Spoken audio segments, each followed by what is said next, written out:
깊이 있는 분석과 새로운 시각이 함께합니다. 네, 한 번에 이해하는 경제 토크쇼 경제 현장 오늘 시작합니다. LG전자가 모바일 사업 철수 가능성을 내비쳤죠. 주가는 한때 신고가를 경신하며 환호했는데요. 증권가도 줄줄이 목표가를 상향 조정했습니다. 과감한 선택과 집중을 내세운 구광모 LG 회장의 차세대 경영 전략에 관심이 쏠립니다. 네, 이 모바일 사업은 LG의 아픈 손가락이라고 할 수 있는데요. LG가 정말 이 모바일 사업을 팔지 또 판다면 누구에게 팔지 관심이 모아집니다.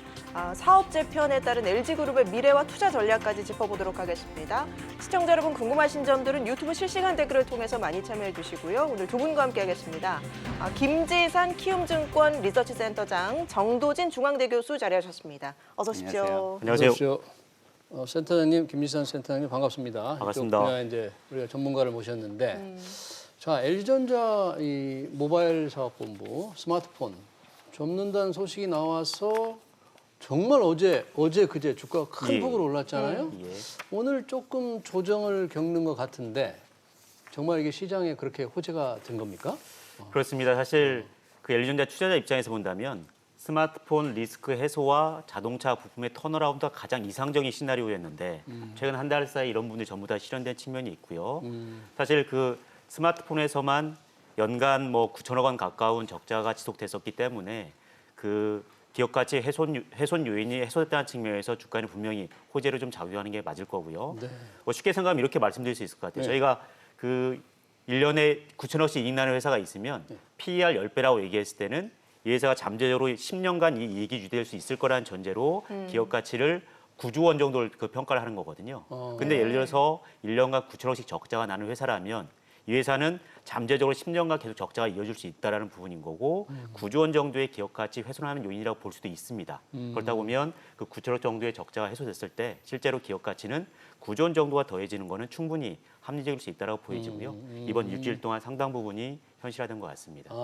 그러니까 시가총액 가치가 한 9조 원 정도 늘어날 거로 보고 봤던 거죠 이미. 그래서 오늘 조금 떨어졌지만 현재 시가총액이 30조 원을 지금 육박하면 LG전자의 제대로 된 이제 휴대폰 없는 LG전자의 제대로 된 사업 가치가 현재로서는 이 정도다 이렇게 보는 건가요? 사실 그 휴대폰만 없으면 LG전자가 전사 영업이익이 연간 4조 원 이상을 지속적으로 낼 수 있는 체질을 갖추고 있거든요. 그러다 보면 시가총액 30조 원이라는 거는 지금까지 과도했던 저평가 국면에서 벗어난 거고 이제부터는 향후의 실적과 전망에 따라서 주가의 방향성이 좌우될 여지가 많아 보이고요. 과도한 저평가 국면에서 해소된 그런 상징적인 의미가 있는 게 바로 시가총액 30조가 되겠습니다. 그러면 오늘만 조금 좁혀서 보면 하루니까 좀 평가할 수 없습니다만 오늘은 그 3% 가까이 지금 떨어지는 것 같은데 조금 뭐 그동안 너무 많이 올랐으니까 뭐 이런 자연스러운 조정 정도 이렇게 단기적으로 봐야 되겠죠. 일단은 뭐 스마트폰 사업을 그만두면 시가총액 30조라는 항상 우리 기대 섞인 목표치가 있었는데 어느 순간 달성이 됐기 때문이라도 그 어느 정도 차익 실현 욕구가 있을 수 있는 부분이고요. 다만 그 사실 회사는 스마트폰 철수 가능성을 언급했지만 아직 명확하게 발표된 건 없습니다. 양도가 될지 철수가 될지 어떠한 시나리오가 전개될지는 빨라도 다음 주까지는 지켜봐야 될 부분인 거고요. 다음 주에 시장에서 기대하는 양도라는 시나리오가 또 구체화된다고 하면 기업 가치는 좀 더 거기서 더해질 여지가 있을 거고요. 이제부터는 향후 실적, 특히나 자동차 부품이 얼마나 좋아지는지에 초점을 맞춰야 될 것 같아요.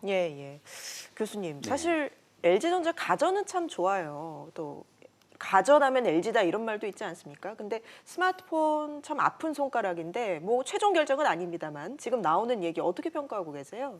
좀 전에 우리 말씀해 주신 것처럼 우리가 기업 가치 평가할 때 가장 많이 보는 건 아무래도 이제 숫자를 볼 수밖에 없는데요.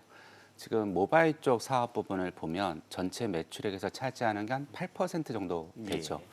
근데 손실 부분 차지하는 비중을 보면 그냥 단순 계산해서 이익으로 대비 한 23% 됩니다. 그러니까 8% 팔아갖고 전체 LG전자의 23% 손실을 보니까 당연히 LG전자 입장에서는 아픈 손가락 이상이겠죠. 근데 이번에 이제 만약에 그 부분의 사업을 접는다고 하면은 현재 그 사업 접는 부분에서의 자산이 얼마 정도 감소하냐면 8% 감소하는데요.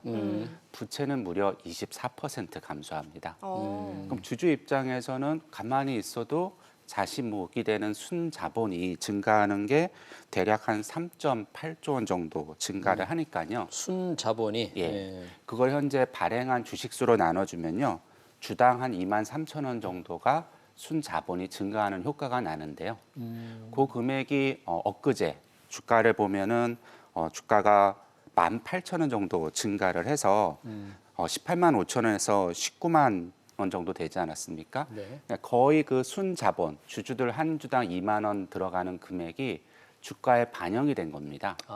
근데 오늘 왜 떨어졌느냐? 예. 그거 이따 또 얘기하면서 말씀드리도록 하겠습니다. 그래요? 그렇군요. 그러니까 알겠습니다. 어제 주가가 18,000원 올랐거든요. 그게 말씀하신 대로 부채가 이게 좀 줄고 자산이 주는 것보다 부채가 훨씬 많이 줄기 때문에 그만큼 순자본이 늘어나는 분이 반영이 됐다. 네. 그렇군요. 자, 그러면 센터장님, 예. 그럼 어떤 방향으로 진행이 될 것 같습니까? LG가 공식적인 발표는 안 했지만 예상되는 시나리오별로 좀 말씀해 어떻게 주세요. 사업부를 정리를 할까? 그러니까 시장에서는 이제 세 가지 정도 시나리오를 얘기를 하고 있습니다. 하나는 매각이 있을 수 있고, 하나는 자체적으로 철수하는 방안이 있을 수 있고, 하나는 그 지금의 효율화 방안의 그 연장선상에서 ODM 비중을 적극적으로 늘리면서 중저가 폰 위주로 사업을 영위해가는 극단적인 효율화 방안까지도 포함을 해야 될 것 같습니다. 예. 다만 이제 우리 주식시장에서는 당연히 양도라는 시나리오를 가장 긍정적으로 보고요. 그렇게 되면 그 대규모 적자가 해소되는 요인도 있겠지만 LG전자가 가지고 있는 특허 가치에 대한 평가와 더불어서 대규모 현금까지가 유입될 가능성이 있기 때문에 원천적으로 스마트폰 사업에 대한 리스크를 해소한다는 측면에서 매각이 가장 긍정적인 시나리오일 수 있을 것 같고요. 사실 그 사업을 지속적으로 영위하는 시나리오도 있을 수 있습니다. 사실 뭐 고용이라든지 여러 가지 이슈가 또 있을 수 있기 때문에 사업을 효율화해서 운영하는 방안과 관련해서는 저는 약간 신중해야 된다고 보는 거는 그렇게 되면 사실 지금 프리미엄 쪽에서 추가 카드는 제한적이고요. ODM을 활용해서 중저가폰 위주의 사업을 해야 되는데 그렇게 되면 사실 LG가 그동안 가전과 TV에 쌓아왔던 프리미엄 브랜드와 충돌될 여지가 많습니다. 사실 ODM과 저가폰 비즈니스를 한다고 한들 흑자로 돌아서기가 어려운데 과연 그동안에 쌓아온 브랜드 가치를 훼손해가면서 이 스마트폰 사업을 영위해야 되냐라고 한다면 저는 전략적인 측면에서는 신중해야 된다고 보고 있고요. 신중해야 된다는 건 바람직하지 않다. LG 저는 그렇게 생각을 하고요. 물론 이제 선택은 우리 LG그룹의 최고위층에서 예. 하시겠지만 저는 매각이라는 부분이 가장 그 현실성이 있고 주식시장의 긍정적인 시나리오라고 보고요. 실제로 LG전자가 이번에 CES에서 롤러블 폰처럼 충분한 기술력을 보여줬기 때문에 LG전자의 기술력과 생산 기반을 원하는 매수처는 충분히 있을 수 있다고 생각을 하고 매각 쪽에 좀 더 무게를 두고 있습니다. 롤러블 폰 말씀하셔서 그런데요. 사실 롤러블 폰을 영상으로만 공개해서 사실 기대감은 높여놨는데 얼마 지나지 않아서 폰 사업부 매각설이 나왔단 말입니다. 이건 어떻게 봐야 될까요? 저도 이렇게 LG전자 스마트폰을 좀 예, 평생 써왔고요. 이게 바로 이게 날개를 펴보지 못한 윙입니다. 그다음 이제 예. 사실은 잘 안 팔리는 윙. 벨벳과 윙에 많은 기대를 걸었던 건 사실이지만 예. 판매 성과와 기대에 미치지 못했고 5G가 활성화되는 과정에서 LG전자가 마지막으로 더 기회를 찾고 싶었지만 5G도 이제는 모멘텀 측면에서 정점을 지났다고 봐야 됩니다. 사실 초기 2년간 동안 충분한 프리미엄을 받으면서 이익을 낼 수 있는 기간이 있는데 그러한 골든타임은 지났다고 봐야 되거든요. 그렇다 보면 LG전자가 프리미엄 쪽에서 가지고 있는 카드는 굉장히 제한적이고 롤러블이 있지만 롤러블 같은 경우는 사실 이 디스플레이 수를 맞추기가 굉장히 어렵습니다. 생산하더라도 판가는 250만 원 정도 예상되고 있어요. 판매가가 엄청 수율도 비싼데. 문제겠지만 판가라는 걸 감안했을 때 저희가 볼 때는 많아야 30만 대 정도 판매되는 물량일 수 있는 거고 그렇게 되면 LG전자의 판매 성과나 실적에 미치는 영향은 제한적일 거거든요. 그렇다고 보면 이번 CES 2021에서 롤러블은 충분한 역할을 한 것 같습니다. 기술만 좀 LG전자의 LG의 앞선 기술력을 기술력만 다 보여줬다. 보여줬습니다. 그러나 제품화해서 성공할 가능성은 굉장히 높지 않다. 하더라도 수량은 제한적일 거고 제한적이다. LG전자 실적에 미치는 영향은 제한적으로 봐야 될 것 같아요. 교수님 어떻게 보십니까? 이게 구조조정, 사업부 매각, 정리가 어떤 형태로 이루어질 것 같고 그러면 판다면 뭐 후보들이 정말 있을까요? 사겠다는? 지금 뭐 후보들은 얘기를 많이 나오고 있지 않습니까? 베트남에 있는 기업도 있고, 뭐 LG가 그동안 네트워크 가져왔던 미국의 기업들도 있고, 근데 우리가 경험한 게 지난번에 아시아나 항공 매각할 때도 거론된 기업들과 전혀 생각하지 못했던 기업이 언급된 것처럼 저는 지금 거론되고 있는 기업들이 과연 실제로 들어올지에 대해서는 조금 더 지켜봐야 될 것 같고요. LG를 생각해 보면은 왜 LG의 스마트폰이 저렇게 됐느냐 지금 네. 보여주신 것처럼 네. 되게 화려하지 않습니까? 예. 되게 혁신을 많이 노력을 해왔다는 게 사실입니다. 그 혁신이 그런데 소비자의 눈높이에 맞는 혁신이었느냐? 이건 좀 다른 문제인 것 같아요. 좀 전에 좋은 말씀을 해주셨는데 기업이 계속 지속 가능 방법은 그냥 이론적으로 두 가지입니다. 비싼 걸 팔든지 싼 걸 많이 팔아서 많이 돌리든지. 근데 비싼 걸 팔려면 어느 정도 되냐면 우리나라에서 명품 수준 정도 돼야죠. 그러면 과연 이 핸드폰, 스마트폰을 갖고 많은 사람들이 명품과 같은 밸류를 주고 살 수 있겠느냐. 혁신은 분명히 있는데 이게 현금화될 수 있느냐는 문제는 다른 문제인데요. 그 부분을 고민을 해본다면 LG가 이번에 매각하는 문제도 과연 어떻게 접근할 건가. 너무 혁신적인 사고방식으로 접근을 한다면 또 한 번의 잘못된 의사결정을 할 수 있다는 우려도 있습니다. 그렇군요. 만약에 이 매각을 할 때 아까 교수님께서 베트남에서 사입할 수도 있다고 그러지만 미국에 이제 관련된 회사들 이름이 나오는데 예. 구글, 뭐 페이스북, 마이크로소프트. 저는 후보라고는 하는데 이런 회사들이 굳이 LG 스마트폰에 관심을 가질 이유가 있을까 하는 의문이 있는데 이유가 있어요?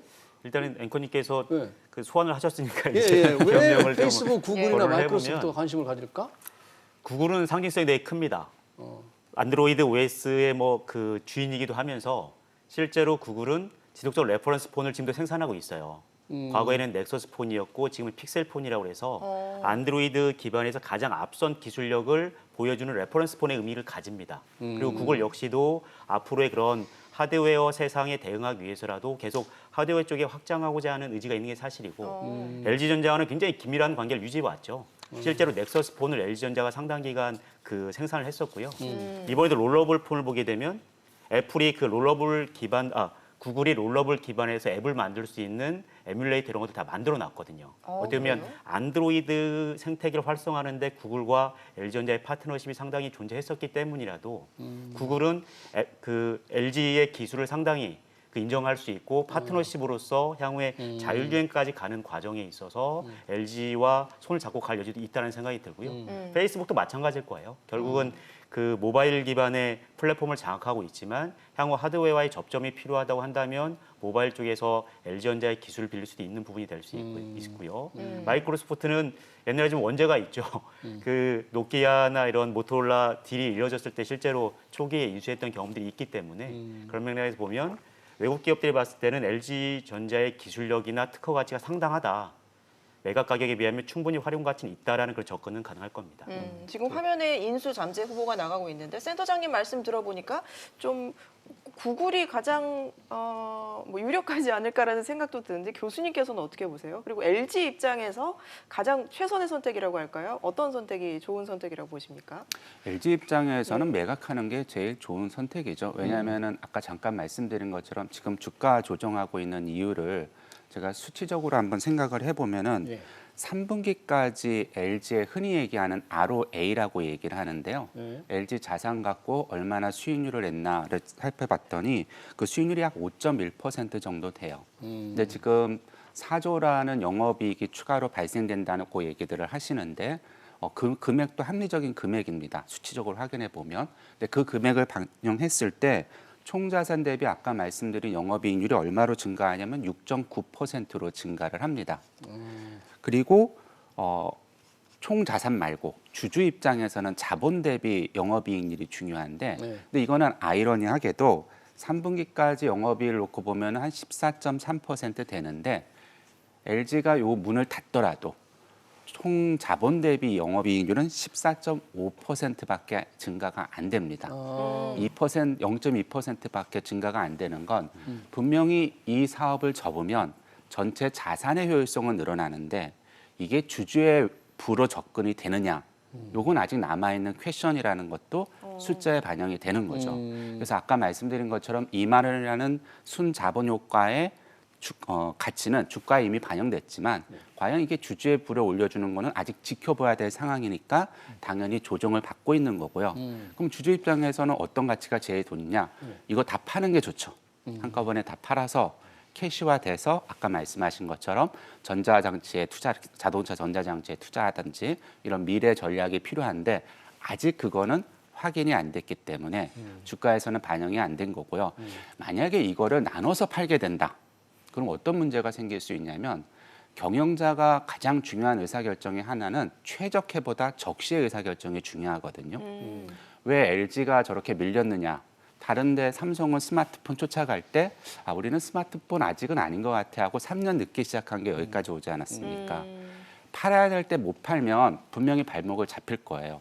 주주 입장에서는 다 팔길 원할 텐데 좀 전에 말씀하신 것처럼 다 살 수 있을까? 저쪽에서 이 가치를 정말 느껴서 전체 사업부를 다 살 수 있을까?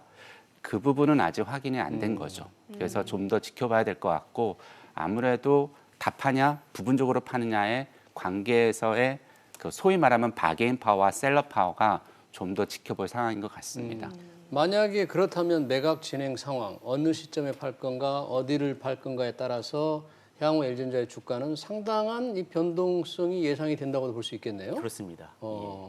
지금 이미 조금 오른 것은 그 매각에 대한 선 반영이 제대로 다 된 거고.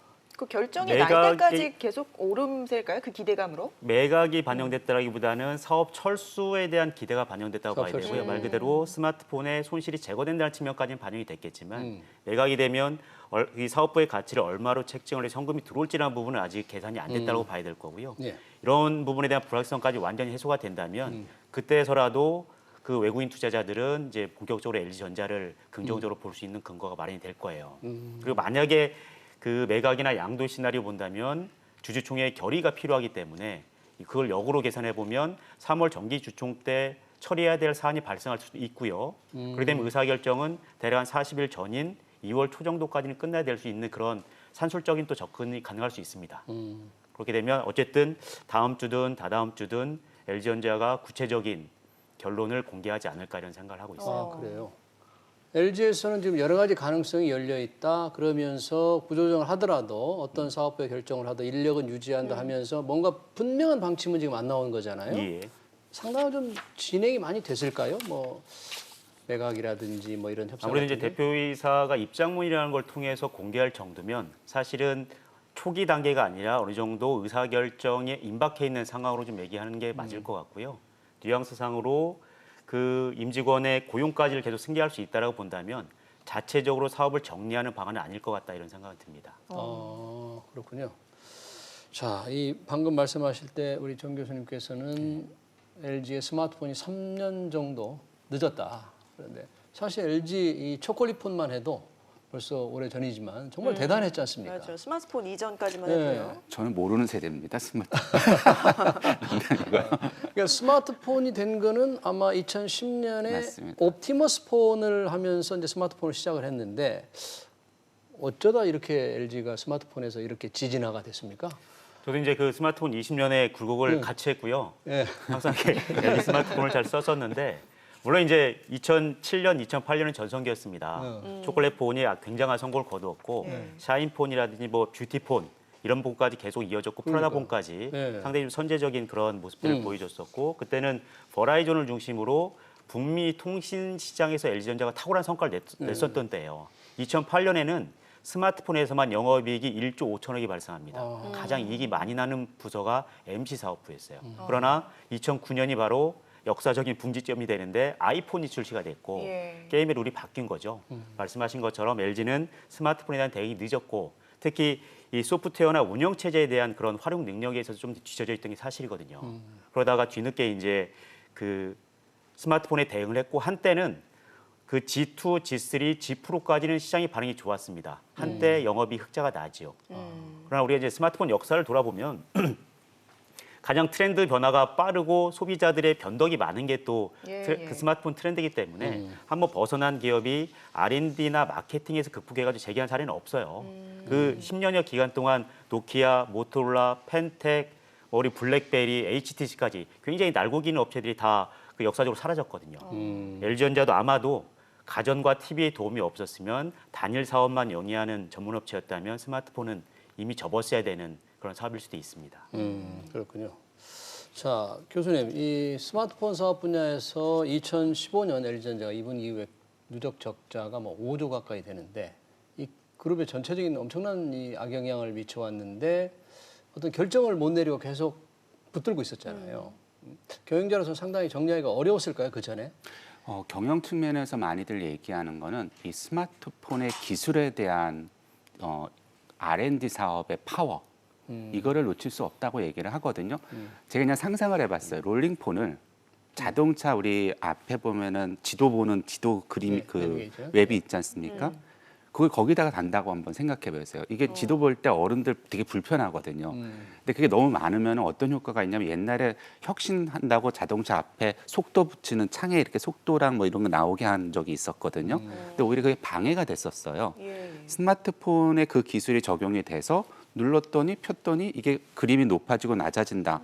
당연히 상당히 혁신적이지 않겠습니까? 근데 이 기술이 자동차에 접목하게 될 수 있었던 건 스마트폰을 유지하고 있었기 때문에 그런 가능성이 있었겠죠.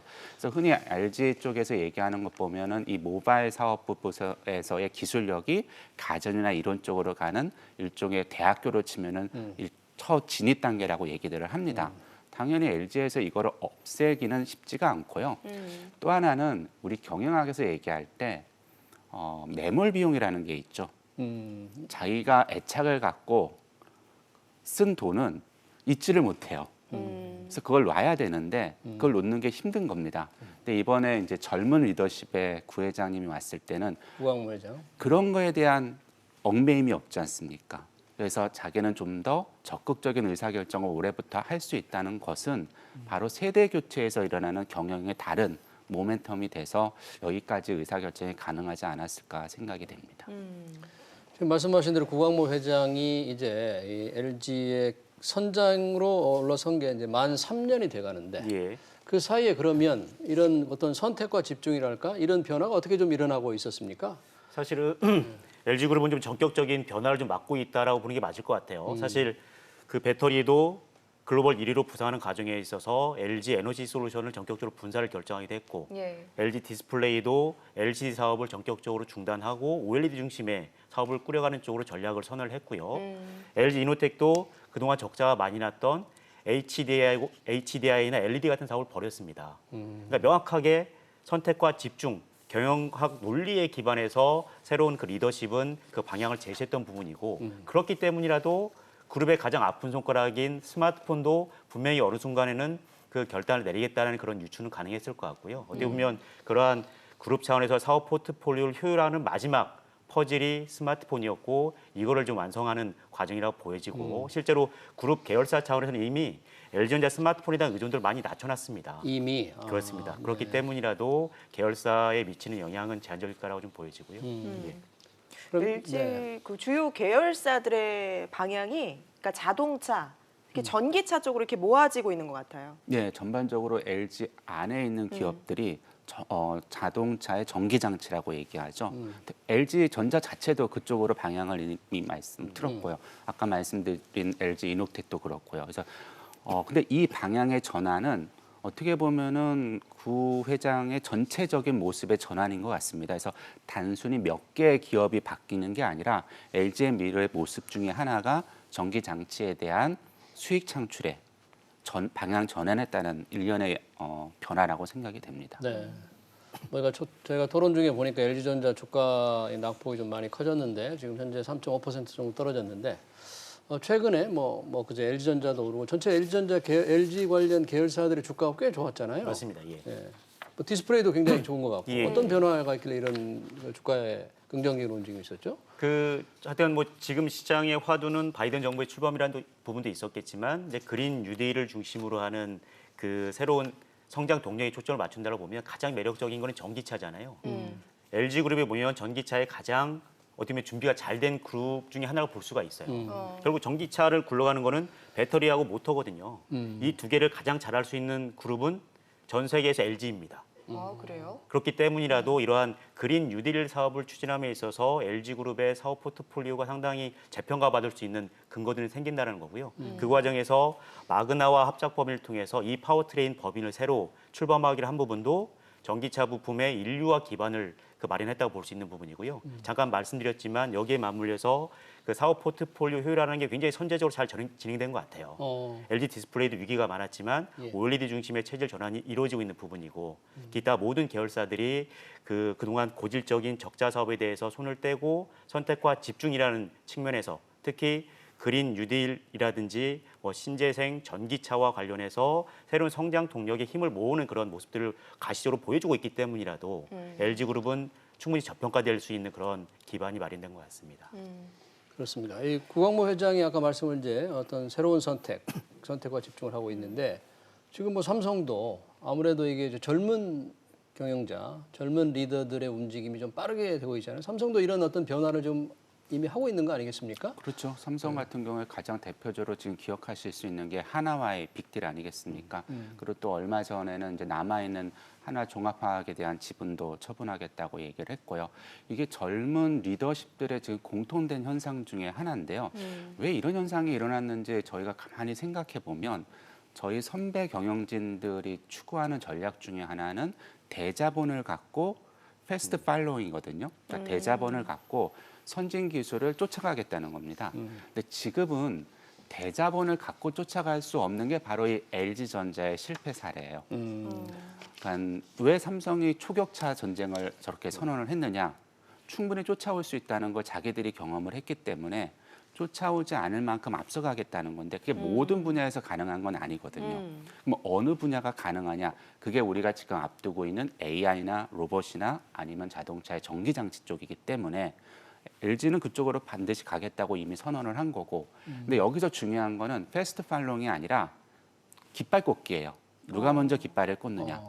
그거를 지금 제가 보기에는 젊은 세대의 리더십들이 먼저 치고 나가고 있는 거고 그런 측면에서 우리가 삼성의 얼마 전에 결정에 대해서도 많은 경영자들이 우려하고 걱정하는 게 뒤에 쫓아갈 수 있는 상황이 아니라 먼저 꽂아야 되는데 그 의사결정할 타이밍을 놓칠까 봐 우려들을 하고 있는 거죠. 네, 이 LG전자를 중심으로 LG가 이렇게 자동차, 전자장비 사업으로 획기적인 전환을 하고 있는데 시장도 지금 많은 변화가 있는데 이 투자자들은 어떤 관점으로 어떤 속도로 이 투자 입장을 좀 생각을 해야 됩니까? 서두에도 말씀드렸지만 지금 LG전자를 바라보는 투자 포인트는 가장 이상적입니다. 스마트폰의 리스크는 해소되는 과정이고 새로운 성장 동력인 자동차 부품이 턴어라운드 하면서 인류화될 수 있는 기반이 이제 마련되고 있기 때문에 그동안 과도했던 저평가 국면에 이제 벗어나고 있다고 보여지고요. 연간 영업이익을 4조 원 이상 낼 수 있는 회사는 당연히 시가총액 30조가 맞습니다. 지금까지는 너무 저평가됐던 부분이고요. 그렇다 보면 지금부터는 이제 실적에 초점을 맞춰야 될 텐데 보다 긍정적인 거는 그 자동차 부품이 조만간 조기에 좀 턴어라운드하는 그림이 나오면서 흑자 전환하는 모습이 나올 걸로 보여지고요. 특히 이제 가전 같은 경우는 그 건강 가전을 중심으로 글로벌 경쟁력이 확산되고 있고 유럽의 빌트인이라든지 그 렌탈 사업에서 충분한 또 수익성을 달성해주고 있는 부분이 있고요. TV도 OLED 중심의 좀 확판이 이루어지면서 제품 믹스가 개선이 되고 혹시라도 도쿄올림픽이 열린다고 한다면 또 대형 스포츠 이벤트 효과도 기대할 수 있거든요. 특히나 LG전자가 상반기에 긍정적인 실적 전망이 예상되기 때문에 주가는 많이 올랐지만 지금부터는 실적에 초점을 맞추면서 지속적으로 기업 가치가 상승할 여지는 있어 보입니다. 네, 저희 지금 유튜브 실시간 댓글을 보면 LG전자가 지금 들어가면 좀 높지만 그러니까 가격이 너무 올랐다는 얘기인데 조정 때 들어가도 될 듯, 들어가도 되나요? 뭐 이런 문의가 있는데 좀 답변을 해주신다면요. 조정 때 들어가는 게 가장 좋아 보이고요. 예, 말씀드린 것처럼 예. LG전자가 이제 체질 전환의 시작이고 네. 새로운 새로운 출발의 원년이라 본다면 여기서 추세적으로 기업 가치 하락하기보다는 충분히 재도약할 수 있는 여건들이 이제 마련됐다고 볼 수 있을 것 같아요. 그렇군요. 알겠습니다. 오늘 두 분 말씀 여기까지 듣도록 하겠습니다. 지금까지 정도진 중앙대 교수, 김지산 키움증권 리서치 센터장과 함께했습니다. 고맙습니다. 맞습니다. 고맙습니다.